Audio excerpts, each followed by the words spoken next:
Good day mga idol! Okay, so magandang gabi mga idol. Okay, so ito mga idol, meron tayong gagawing content dahil may nag-comment. Then, actually marami na ako nagawa mga content na ganito mga idol. Pero syempre, tanong ng isa mga idol talaga is inaabangan din yan ng iba kung paano natin sasagutin. So kung hindi nyo napanood mga idol, eto na naman yung usapang pointing. Kung ano nga ba daw yung ibig sabihin para sa akin yung pointing. So ito may kinalaman to sa paliwanag natin as demo natin dito sa paliwanag ng pointing, and here we go mga idol. So yung pointing, ang synonyms niyan mga idol is tuning. So ito yung i-tuning natin. Ang i-tuning natin dito, ang pinupointing natin dito, syempre manok mga idol. So bago tayo pumunta ng pointing, syempre dumaan tayo ng precon yan. Dumaan tayo ng conditioning mga idol. Sa conditioning, ito mga idol, yung ibig sabihin yan is pag-iimpok ng lakas. So syempre magsisimula ka ng day 1 to 21.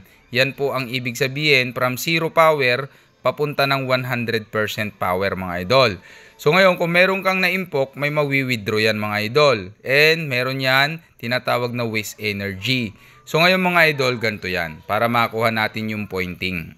Pag binuksan mo yung radyo, yan, may power indicator yan mga idol.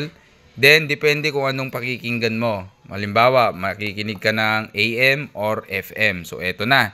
Syempre yung unang bukas niyan mga idol, kumbaga, i-tuning mo siya. So garalgal yan, pangit ang tunog niyan. Ang gagawin mo para makuha mo yung magandang tunog, gagawin mo ang lahat mga idol. Pihit ka ng pakanan, pihit ka ng pakaliwa. Then unti-unti, pag hindi mo talaga makuha, naalala nyo yung mga old school, nung mga batang 90s mga idol, lalagyan mo po to ng ipit-ipit. Para lang hindi gumalaw talaga, para lang maging maganda yung tunog ng istasyon na gusto mong pakinggan.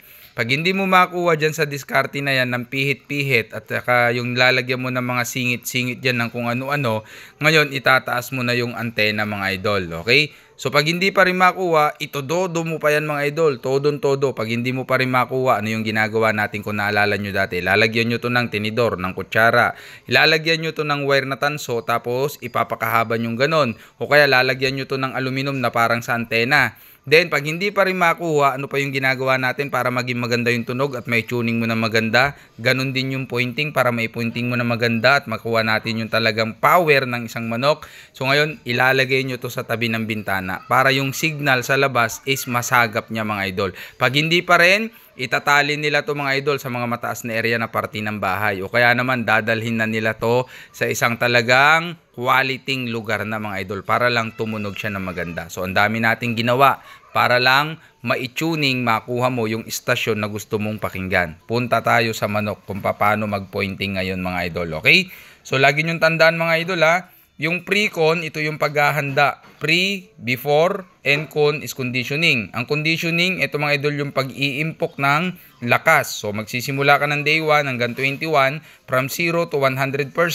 So ngayon kung meron kang inimpok talaga, meron kang mawi-withdraw at merong waste energy. So ngayon, ganito mga idol, ano yung ibig sabihin ng waste energy?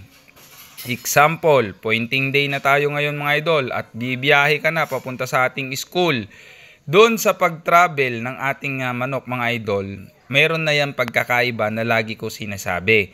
Pag ang manok nakaharap or nakatalikod sa driver, yan ay talagang ipipigil niya yung kanyang paa. Ang tawag dyan, nagwi-waste energy siya. Nagwi-withdraw siya ng kusa-kusa niya mga idol. Okay?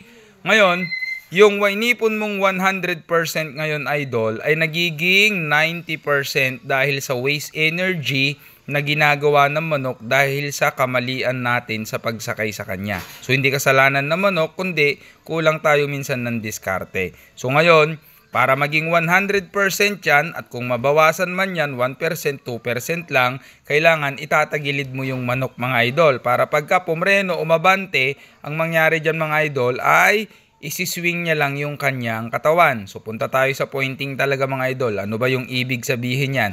Ito yung point. May arrow yan. Ito ngayon yung pinaka-point mga idol. Okay? Ang tanong, paano ka ba mag-point ng manok? Baka naman dito tayo nagsisimula nang hindi natin alam. O baka naman dito tayo nakakapagsimula ng pag-point. Bakit?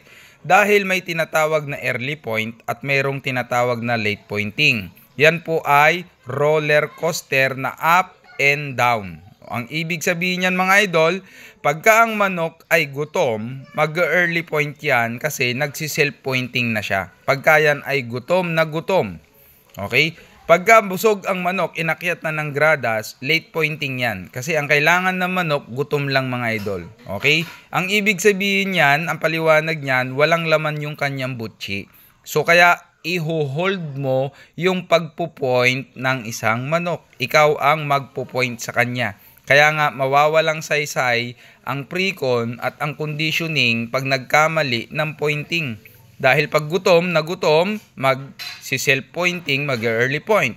Pag busog, may laman ng butchi, inakyat ng gradas, late pointing na yan mga idol. At meron ka pang iniingatan yung timbang para hindi ka magkaroon ng bad weight. Okay? Ngayon mga idol, pagka ang pointing mo ay dito sa pangalawa o kaya dito sa pangatlo, yan mga idol ay hindi na 100% yung taglay ng manok. Kasi ang 100% dito magsisimula yan sa taas. Bakit? Ganito yan. Triangle yan mga idol kung napansin mo. Ang manok nandito yung kanyang mitya. Parang ito yung paputok na plapla o super lolo. Paputok. Ito yung mitya.